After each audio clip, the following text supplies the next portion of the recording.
Welcome to the Escape and Empower podcast. Escape from the corporate rat race to empowered franchise ownership. Are you ready to take control of your destiny, follow your dreams, and live life on your own terms? Join our hosts, Dave and Pete, for insights on how to break free from the corporate grind, ditch the 9-to-5, and step into empowered franchise ownership. Good morning and welcome to the Escape and Empower podcast. My name is Dave Greenberg. I'm the co-host with my friend Pete Gilfillan. Good morning, Dave. How are you today? I am pumped up. It's always a good day when you think there's opportunity ahead. Remember a friend of ours that said hope isn't a strategy? How can you forget that wonderful man? He was just the greatest guy ever. He was, and he had a way of making things real. And when you think about making things real, gosh, when you needed help, he understood it. He would reach out to you, he'd stay connected. And but when I'm talking about making things real and thinking that hope isn't a strategy, you know, what I wanted to talk about today, Peter, the economic trends that say, hey, let's wake up and smell the roses. Let's read the tea leaves. Let's forget hope and get real and live in the truth about maybe where the economy is going. Is it upheaval? Is it opportunity? Is there disruption? Is it a good thing? Is it a bad thing? You know, one thing you shouldn't be doing is sitting on the fence. The deal is that you can't put your head in the sand. There's a lot of stuff going on right now, and not doing anything is not an option.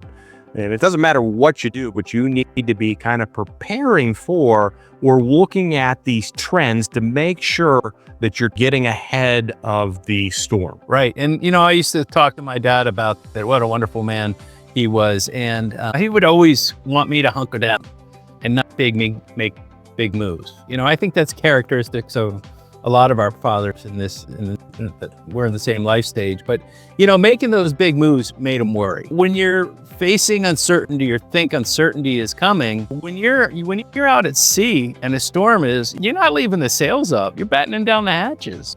Yeah. Not to be conservative, but be prepared so you can, you know, chart your course through that storm. So the storm just doesn't drive you. You got to be prepared to do things that you need to do to be successful going forward. So this idea of hunkering down, yes, but you're looking to kind of come out of it, for lack of better terms, in a better position, right? So you come out, you survive it, but you are seizing opportunities that come. And if you just sit back and you're not doing anything, you miss opportunities, because when there is stuff going on, there is always opportunity. You just have to look in the right place.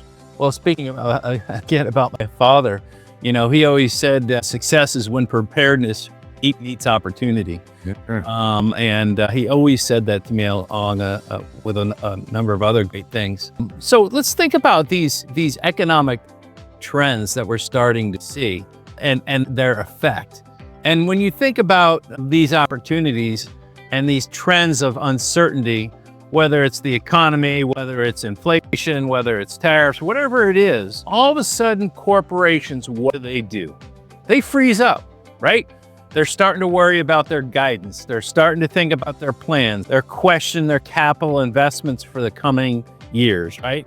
And so all of a sudden, one of those things that comes out of that being paralyzed about uncertainty is companies slamming on the brakes. No jobs, no replacements. Okay, I don't know about the bonus. I don't know about the merit increases this year. Wouldn't you say? Yeah, absolutely. I think it's not only, hey, we're not hiring anybody, but we're also getting rid of people, right? But this idea is that they are done. And you see this with a lot of college graduates, right? They're literally pushing off their start dates and not giving start dates. So yes, you've accepted a position, but you don't have a start date. And it's even harder for these companies because they're trying to figure things out. And they just, to your point, is that is their biggest cost, biggest fixed cost. And so they're just putting a, stop sign up and saying, hey, we're on hold right now. So when you're an entrepreneur, Pete, both you and I are entrepreneurs, and both you and I have been in this corporate world and faced the things we've just talked about. Let's talk about what you experience as a franchisee or an entrepreneur, because I always talked about fear, and fear in the corporate world is something you don't control. And fear when you're an entrepreneur is energizing, right? Because revenue fixes all problems. So, if you're a franchisee and you need more opportunity, you want a bigger bonus, you want a bigger pay increase, what do you do? And you have to take action. I talked to a franchisee the other day, and they were struggling with revenue. And I said, okay, what are you doing? And they said, we're so busy that we don't have time to do the things we need to do to drive revenue.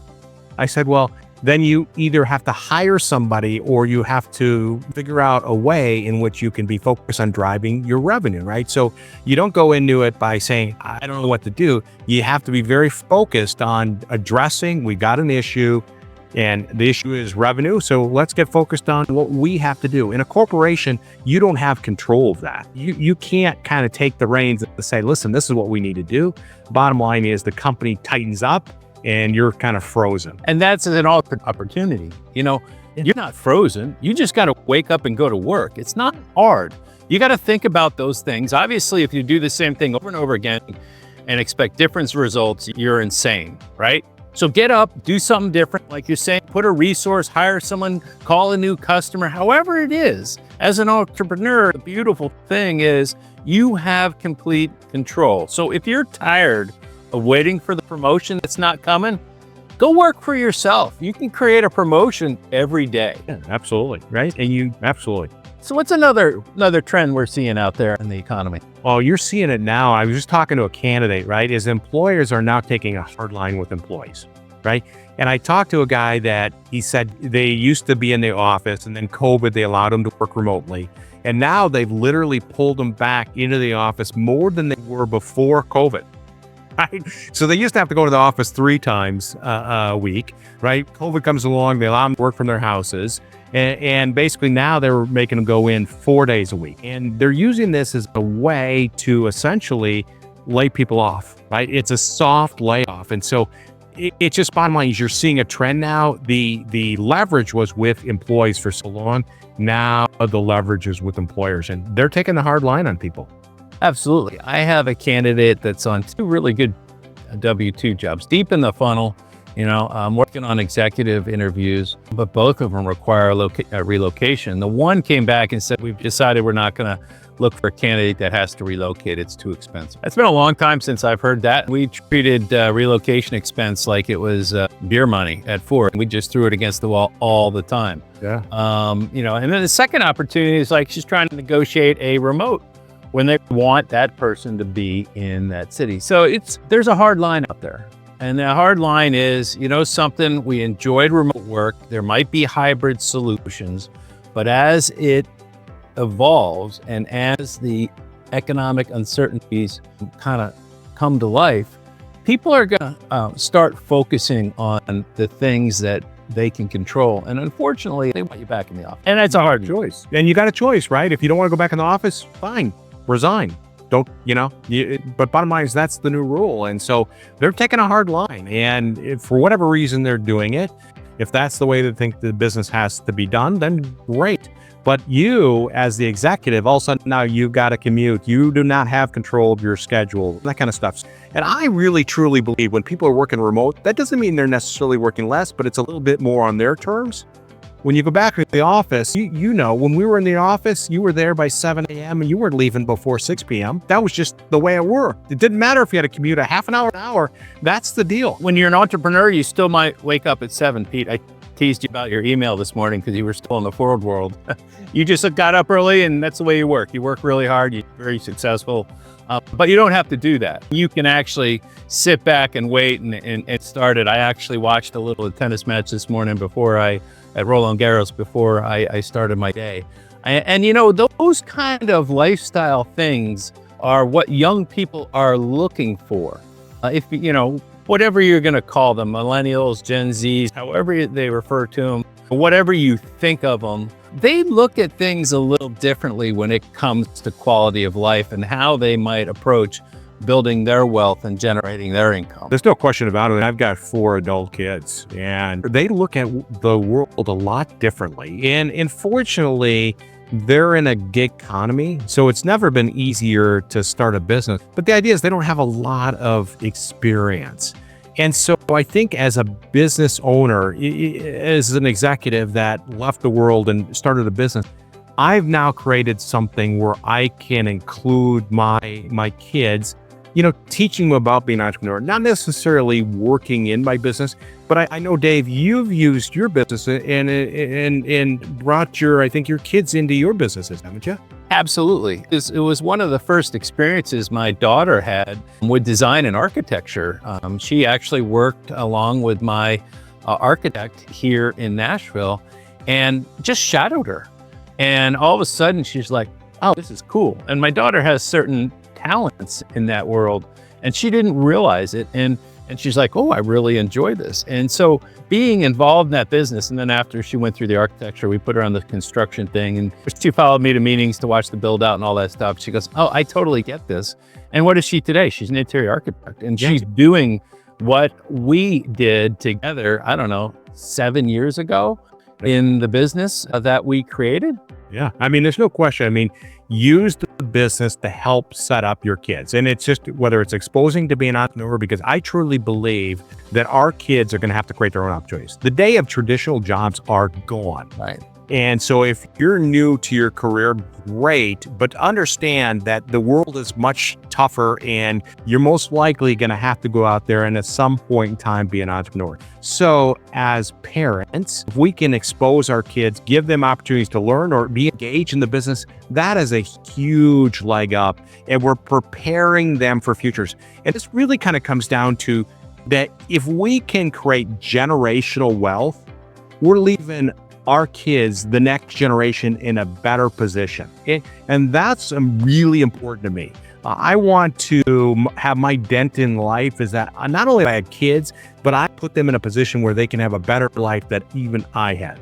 Right. And the neat thing about bringing them into the family business as a legacy is you're not handing them things that they haven't worked to create. There's always first generation, third, and fourth generation families. We see that in the auto business, and they all have different stigmas to them, and they all have reacted different ways to what has been provided for them or given to them. And the neat thing that I'm seeing is that the people that are thinking about legacy are truly getting their kids involved in the business, either by giving them a share or helping them grow or putting them in the seat to run it as a general manager. There are things in there that they can do. I had this one wonderful candidate, and he didn't have children, but he had a nephew, and he was just finishing up his discovery day, getting to sign, and he had to make a quick change. I said, what are you doing? He said, I just decided to give my nephew 10% of the business. I told him that. He started crying. Now I got to rework all the documents, and I really mean it. It was just a super meaningful thing. And now he's a very motivated general manager of that service-based business down in Florida. Right. That's what we do. And I think I've told you a story before. When I started my businesses, my kids were young, anywhere from 6 to 11 years old when I started my business. And I gave them all titles in my business. So like my youngest was the chief fun officer. And I literally at the age of 5, she had a business card that said she was the chief fun officer. And my second youngest was the chief motivational officer. And she still to this day asks me, have I hit my daily objectives? But here's the crazy thing. My daughter, that was the chief motivational officer, she literally grew up, went off to get an internship at a big company. And they did an interview with her. And they were kind of doing a profile. And they said, how did you decide to go into business? And she literally pulled out the business card that I gave to her, and she's 7 years old, and said, my dad exposed us to being entrepreneurs in business at a very early age. And she goes, that changed my life. And that's why I'm here today. And I thought, holy cow, proud father moment, right? And they said, you're hired. Yeah, right. So I grew up in an entrepreneur family. My father had me starting to work in the dealership at the age of 14. Right? So that's what we do. So bottom line is there's a lot of craziness out there. And there's a lot of signals or tea leaves, whatever term you want to use, of why you need to start thinking about things. And instead of putting your head in the sand, start thinking about, okay, what am I going to do? Because there's some trends and we need to be prepared for these trends and leverage these trends to our own advances. And Pete, that's why we say connect with us. You can connect with Pete at hireyourself.com. You can connect with Dave, myself at empoweredfranchisee.com. Let's explore and see if it makes sense for you to look at a franchise fit that provides you the opportunity to create that family business or to avoid all the issues associated with that corporate hiring freeze or employers taking the hard line. Because when you're tired of waiting for the promotion and you're wanting to create something bigger than a paycheck, and take the step. Put time on our calendar. It's 15 minutes of your life. We'll figure out if it makes sense to work together. And I think the whole idea is just take 15 minutes. We can find a little bit more about you and tell you a little bit more about how we can help. But bottom line is that we see these trends, read the tea leaves. It's coming, and so we want to be prepared, and we're here for you. So with that, Dave, I encourage everybody to subscribe, follow us, give us feedback. We're here to help you. All right, Pete, have a great day. Thanks for tuning in to the Escape and Empower podcast. We hope today's discussion has inspired you to consider franchise ownership as a path to living life on your own terms. Start your journey towards financial freedom and flexibility. Connect with Dave at empoweredfranchisee.com or Pete at hireyourself.com. Until next time.